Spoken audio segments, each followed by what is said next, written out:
Hello friends, my name is Tarun and today I am going to discuss how to stop the user from entering duplicate values in Excel.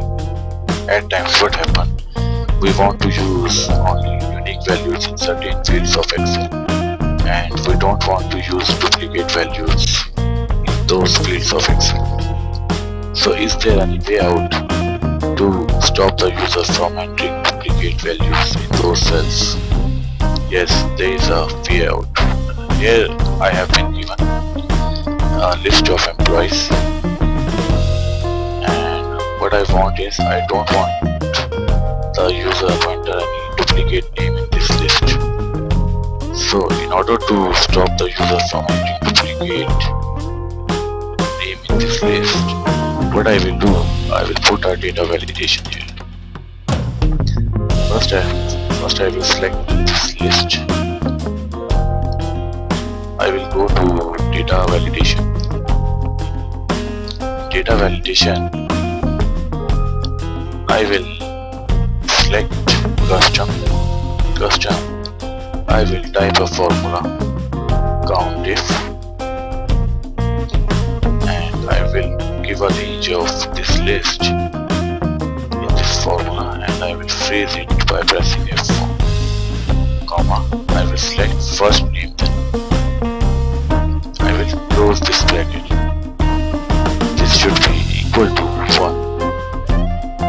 By using this count if formula, what I am trying to say is that a name should appear only one time in this list. It should not be more than one time in this list. Now, if a user tries to enter a duplicate name or a duplicate name, then give an error message. Go to error tab. Here I will type in title warning. Error message should be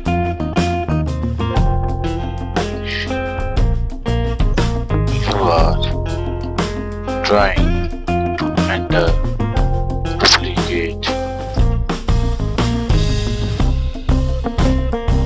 name. Then OK. Now what I have done is I have created a data validation to prevent the user from entering duplicate in this list. Suppose here I am trying to write routine, so it's giving me a duplicate name error. You are trying to enter duplicate name, a warning message is popping up.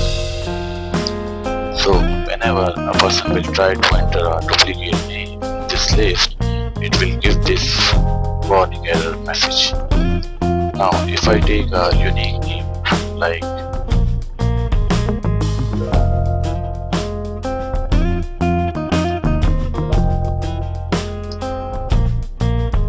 if I try to enter a unique name like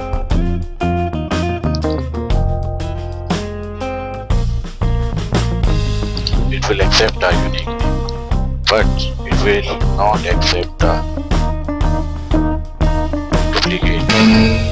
Like it will always give an error message while you will try to enter a duplicate name in this list. So this is how we can stop the user from entering duplicate values in certain fields of Excel with the help of data validation. I hope you like this learning today. Thank you and bye bye.